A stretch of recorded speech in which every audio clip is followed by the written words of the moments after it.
So next up, we have Federico Santos. And Federico is the, hello, Federico. He is the founder of a boutique agency designing tailor-made solutions for hoteliers.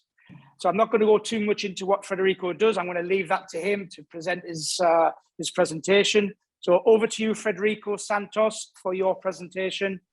Thank you. Thank you, Chris. Thank you for the intro. Thank you, Bitroom, for the opportunity to be talking here today. I'm Federico Santos, as Chris said. I'm the founder and CEO of Puro Management, Hospitality Management. We are basically a consulting company. Our focus is on the revenue management, but we have a very big deal of marketing brought into that because that's what was actually missing in the mix, we think. We manage today a portfolio of 34 properties, and we are looking to expand that to 40 by the end of the week. So as you will see, our presentation, our PowerPoint, it's a little bit light, but it's due to the fact that it was the worst week for us in workload, let's say. So I'm Spanish. We are based in Greece. So that's probably going to mess a little bit my English. Sorry about that also. We basically manage hotels, but we do have quite an amount of STRs on the portfolio. Some of them we manage them ourselves, and some of them we work together with some other companies, which we started working with them from last year as we saw the potential in the market.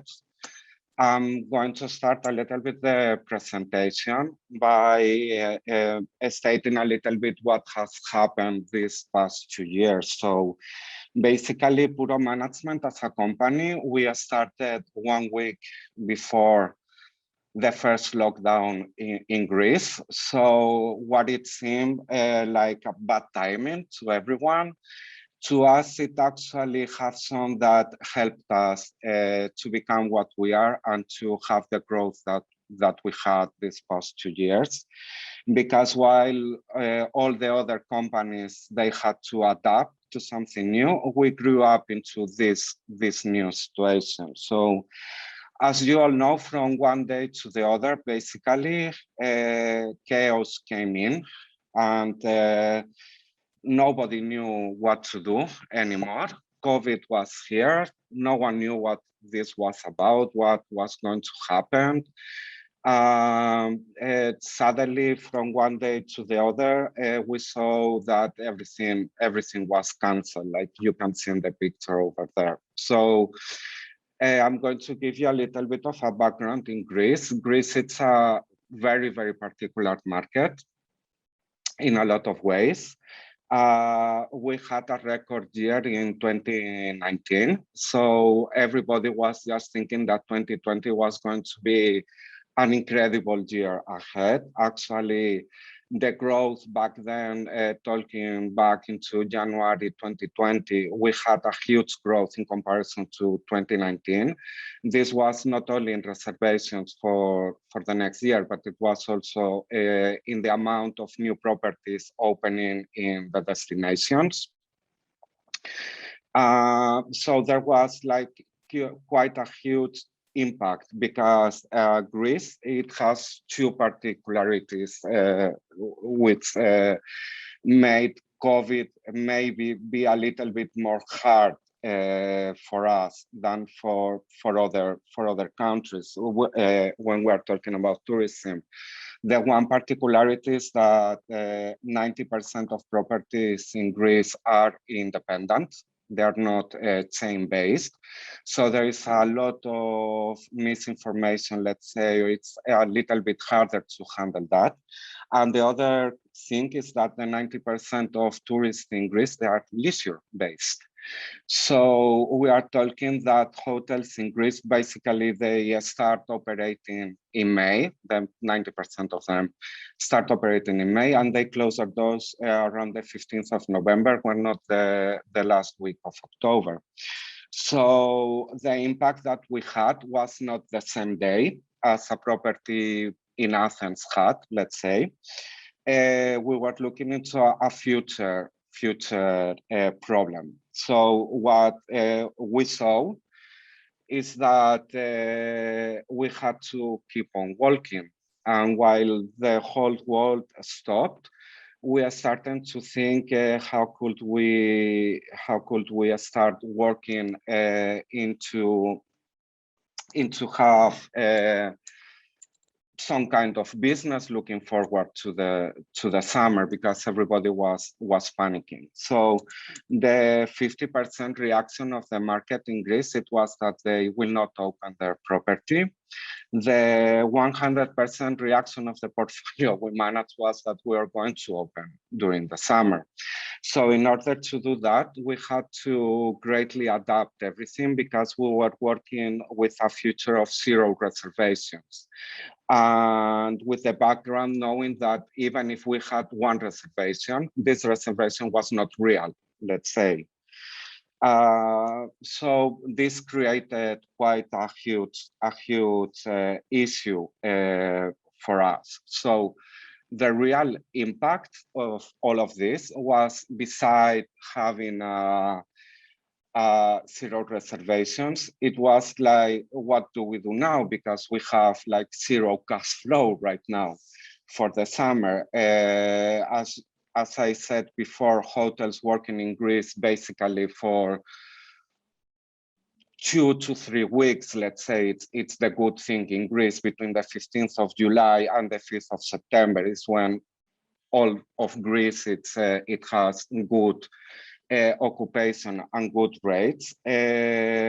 Hotels usually live year to year here in Greece, so there is no opportunity to plan ahead.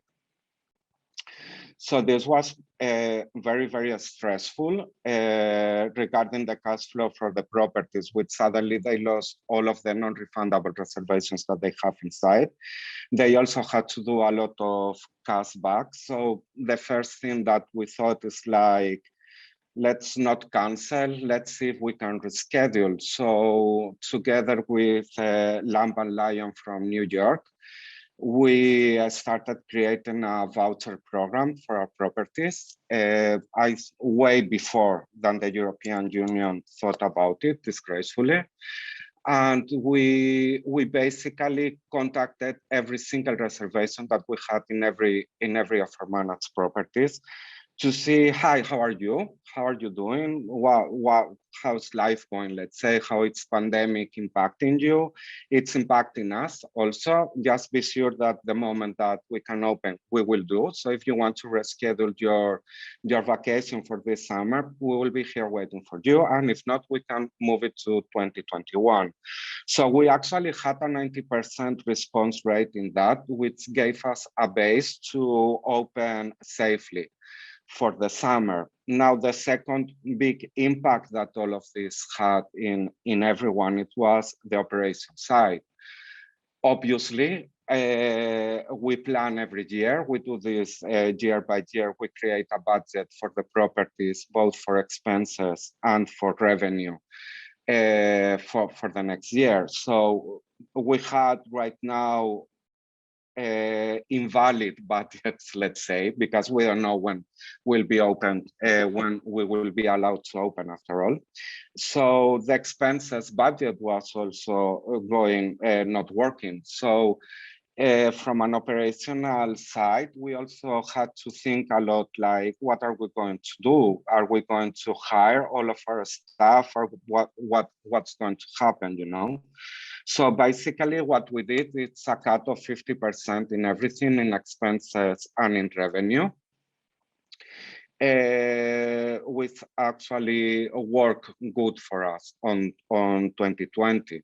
The next big thing is that Greece, hello, hospitality, person, smiles, you know, and all of this was not safe anymore. So as the colleagues have been mentioning before regarding technology and everything, we took actually a huge look into the short-term rental market to see like how they manage this, how do they do it when they don't have a front desk in there, how do they do check-ins and everything. So basically, we contact a lot of companies which have been mentioned before, which they are based on the short-term rental market, in order to get the tools to adapt them to the hotels. So what we try to do is foresee the impact on the running a hotel, what will be running a hotel during the pandemic in the summer. And we started using from March 2020 the web check-in, among other tools that they were not used in a hotel usually. So basically, we blended in the technology side, we blended what was used for the short-term rentals into the hotels. The only thing that was sure in this real impact is that as a revenue management company, we work a lot with data. This data was erased from one day to the other. There was no possibility at all to step somewhere in order to see what we will be doing. So basically, we work with minimum length of stays. Like we know how many nights people will stay in Mykonos. We know how many nights people will be staying in Santorini. We know how many nights people will be staying in Athens. The huge fact is that in Greece, 90% is short stays, and we are talking about an average length of a stay in Greece, which is 3.5 nights, and this is valid to all destinations within Greece in average. Even Athens, which is not yet a business hub, let's say, especially during the summer, on which the minimum stay it's around 1 to 2 nights, because people just come, see the Acropolis, and then move to the island. So we have a lot of island hopping, that's known. People go to Mykonos, Santorini, so we don't know what was going to happen. So basically, all the philosophy of Puro management during 2020 and great part of 2021 was keep walking. And by this, we mean that we had to adapt that day by day to what we were seeing. So the first obvious impact of everything was within the cancellation policies. I mean, if you cannot plan, you cannot buy something which has a very tough cancellation policy. So we had to move all of our strategies. We erased everything that we did the previous years, and we went with something new, something that we actually learned from short-term rentals, actually some things that we learned from Airbnb. So we adapted the way that we work. So on what we did is have a fresh start on everything and adapt to what the guests were telling us. So for us, it was very important to have a focus into what hoteliers needed, because that's our job after all. Due to the fact that hoteliers panicked, they left nearly everything on our hands for the first time, as we usually do not do operations. We started doing them on 2020 because of COVID. And what we thought to do is to talk with the guests. What do you need? So we saw that no one in the market was doing this. We actually saw that everybody was keeping the classical cancellation policies, which in Greece usually it's an average of 14 days before arrival, 50%. And what we did is start working like if we were a city, let's say like Athens or Berlin does or London does. So we changed our cancellation policies to 24 hours, 48 hours. We reassured guests that they will be getting back their money, whatever the reason it was due for the pandemic. And we started making it very easy for them to have vouchers. At the same time, we did the virtual concerts. We didn't find the technology, sorry to the rest of the speakers that they do this. At the time, we did not find the technology to do this. So we introduced the WhatsApp Viber concerts, which we actually are keeping it for 2022. And what we did, it was a constant communication with the guests. So we became one with the guests that they were coming, and trying to do also the same with the future guests. The result for this is that some of our properties did a great year actually during 2020. So one of them in particular did even better than in 2019. We learned a lot of lessons. We understood that we had to be creative, and we understood that we have to work in a blend. What we saw during 2020, and it has been mentioned before, is that this statement that all the market was saying that hotels are dead and short rentals, they will be a huge success during the pandemic. We saw that this was not 100% true. Why? We saw a huge increase in revenue and stays in the resorts. The hotels that we manage, which are actually a resort, meaning that they are not only by the sea, but they also have like facilities like restaurant, spa, and everything. We saw a huge increase in them because we gave the guests the safety, of course, with all the measures that we took for the pandemic, like, you know, like extra procedures for cleaning and wearing masks and everything like this. We offered the guests everything that they needed within one place. So what we understood from the guests is that what they were afraid to, it was to leave the safety of the property. In all of the hotels, what we did, it was adapting the touch points, which is the front desk and probably also the restaurant. So what we were very creative into how are we going to serve food into the rooms. We adapted all of our hotels, the rooms, in order to be able to have room service. Especially in the ones that they were not able to. We introduced the virtual concierge, as I was saying before, and we introduced also the virtual front desk, which is basically a little bit the same. So basically, the guest could come to the hotel, not pass even from the front desk, and they could go straight to the rooms. We again use technology and knowledge from the short-term rental market for this. The other thing that we did, it was to adapt also our distribution to this. So the first reaction for us, it was to distribute everywhere. So for 2020, we started working with a lot of channels that we never did before as properties. And we adapted more marketing-wise, but also operational-wise, a lot of the rooms, especially the biggest rooms in the properties, which they would usually be like 2-bedroom suites or 3-bedroom suites. We actually adapted them to Airbnb kind of thing, you know, with the exception that we did not create kitchens, of course, but we just made it easier for them to bring food from the restaurant to the room. So actually this had a huge success. We started working together with Airbnb, which it was very difficult for us in the beginning as a hotel, and Airbnb helped us a lot into doing it.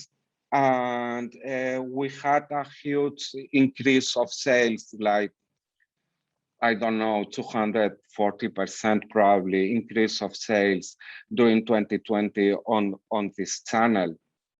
So moving again to 2021 and also to what's coming after it. During 2021 for us, it was very, very difficult. It was more difficult than 2020. As you have probably heard, all of you, if you read the tourism news, Greece was the spotlight for the summer. This is not totally true, actually. It was one of the destinations with the biggest increase, but we had to adapt a lot of things. So safety was key. During 2020, people wanted to feel safe. During 2021, people wanted to feel safe, but they wanted to feel freedom as well. So we had to keep all these policies regarding cancellation and everything, which on the other hand, they do not work properly as a hotel operator. And this is a reality. I mean, you cannot plan ahead if your cancellation policy is 2 to 1 day before, you know.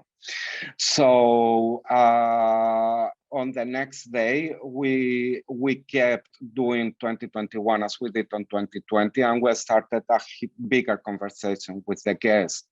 The difficulty in general terms for 2021, it was that the guests moved somehow from the direct reservation to the hotels. So this had a huge impact. So while the operators were kind of angry, let's say, with the main hotels, because we considered that they didn't handle properly COVID during 2020, except for Airbnb, maybe, the guest reaction was the opposite. They were like angry with the hotels in a way that they thought we didn't handle properly what they were doing in general terms, and they turned around to the hotels. So it was a very defined year. Also because we saw that as everything happens always, what it was a necessity. Sorry. Yeah, Frederic, no, just letting you know, Frederic, you're going to have to start just to slow it down a little bit, because we've got another 2 minutes more and then we have to move on. Okay. So what I will move into what we learn and what we do. We learned that guests, they took also advantage of all of these policies that we did. And now we are looking into 2022, we are looking into adapting everything that we learned during 2020 and 2021 into being able to handle better the demands of the guests. We consider that there will be restrictions regarding masks and of course the rapid test and everything. We do not think that there will be quarantines and restrictions to travel. So we are seeing into 2022 as a next fresh start, let's say, adopting everything that we learned and trying to see if we can work this blend better, which is the need for the certain rentals, this need of individuality, of safety that the guests they have, into a new year for the hospitality. Basically, how can we keep the human touch in there? And I'm done, Chris. With that. No, that's right. No, I was actually fascinated at the presentation, just listening to you reflect on the hotel side of things, and obviously how you've obviously investigated of the tech that the STR sector uses to try and adapt that into your business as a hotelier. So it's very interesting to see, and I've written down some very interesting questions which I will ask you in the Q&A, so we can deep dive a little bit into that. But thank you so much for your presentation.